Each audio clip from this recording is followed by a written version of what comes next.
नमस्कार मास्टर रेसिपीजमध्ये सगळ्यांचं मनापासून स्वागत। आणि नागपंचमीसाठी एक छान विशेष पदार्थ जो आमच्या विदर्भात करतात, तुम्हाला माहिती आहे का? तुम्हाला माहिती आहे? तुला कुणालाच माहित नाही? मला माहिती आहे। कसा करायचं सांगतो, चला या।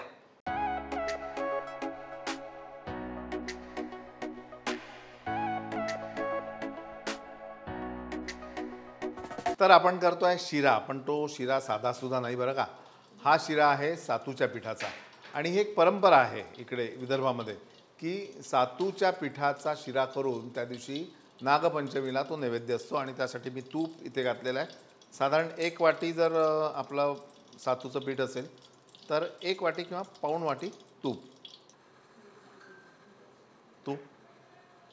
सातूचं पीठ। आणि सातूचं पीठ कसं करायचं आहे पाहायचं आहे? आयचं बटन दाबा।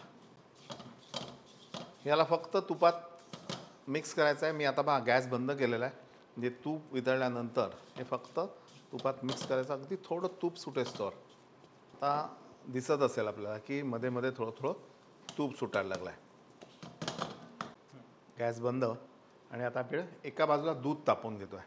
साधारण हे दूध जे आहे पिठाच्या दुप्पट आहे। थोडं पाणी त्यात घालू आपण। आता यामध्ये दूध किती घालावा हा जो प्रश्न असतो, तर नेहमीचा जो आपण रव्याचा शिरा करतो, कणकीचा करतो, त्याला दुप्पट किंवा तिप्पट असं दूध आपण घालतो, दूध किंवा पाणी। यामध्ये दूध आपल्याला कमी लागतं कारण हे व्यवस्थित आधीच भाजलेलं असतं। म्हणजे आपण जर 1 वाटी, या वाटीने 1 वाटी जर सातूचं पीठ घेतलं असेल तर साधारण 1 ते 1.5 वाटी असं दूध ठेवायचं तयार।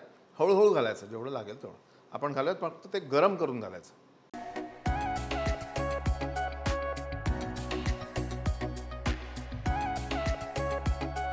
गुळ,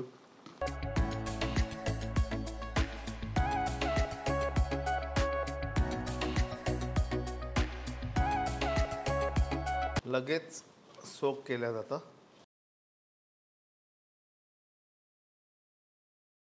यामध्ये वेलची पावडर मी थोडीशी असे दाणेदार केलेलं आहे। त्यानंतर मनुका, किसमिस, आणि मी थोडं तूप जे आहे ते वरून घालणार आहे, म्हणजे ते जास्त त्याचा एक वेगळा स्वाद त्याला येतो। दॅट्स इट, संपला विषय। खूप जास्त भाजायची गरज नाही, काहीच नाही।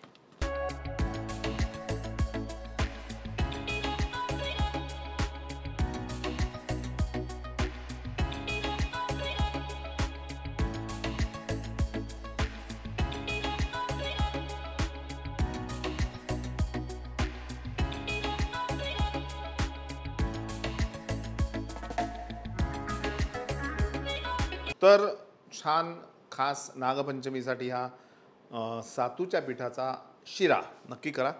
आणि केल्यानंतर आम्हाला सांगा, आम्हाला कळवा कसा झाला। हा वेगळा प्रकार आहे खरं तर।